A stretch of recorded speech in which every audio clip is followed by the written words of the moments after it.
بسم اللہ الرحمن الرحیم۔ السلام علیکم ویورز، آج میں آپ سے کچھ باتیں شیئر کرنا چاہتی ہوں جو میں نے اپنی زندگی کے تجربات سے سیکھی ہیں۔ اس میں سب سے اہم بات یہ ہے کہ اپنی زندگی کو کسی کے لیے عیاں نہ کریں، کیونکہ حسد ہمیشہ وہاں سے آتا ہے جہاں لوگ آپ کے گھر آ کر آپ کے حالات اور دولت کو جانتے ہیں۔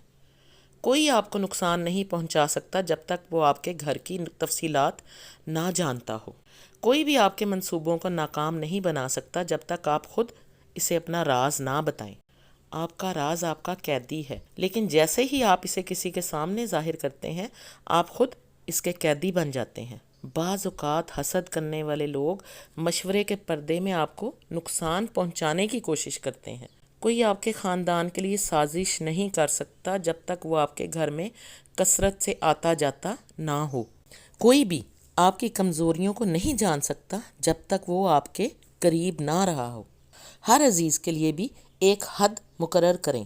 یہ توقع نہ کریں کہ کوئی آپ کے راز کو محفوظ رکھے گا جبکہ آپ خود اسے چھپا نہ سکیں۔ یہاں میرا مطلب یہ ہرگز نہیں ہے کہ آپ لوگوں سے رابطہ ختم کر دیں، نہیں، ہرگز نہیں، بلکہ یہ کہ آپ حدود کا تعین کریں اور ان حدود کو عبور نہ ہونے دیں۔ اپنی زندگی کو کسی کے لیے مکمل طور پر ظاہر نہ کریں، کیونکہ لوگ کب بدل جائیں یہ آپ کو معلوم نہیں ہوتا۔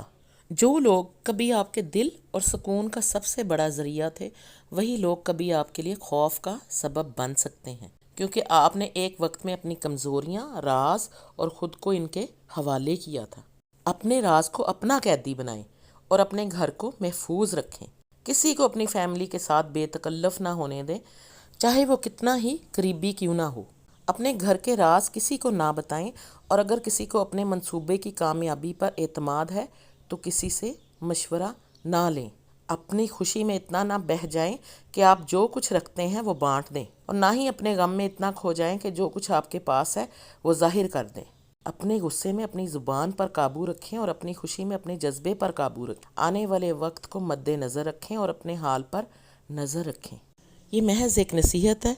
اپنا، اپنوں اور اپنے گرد و نواح کے لوگوں کا بہت خیال رکھیں۔ جزاک اللہ۔ اللہ حافظ۔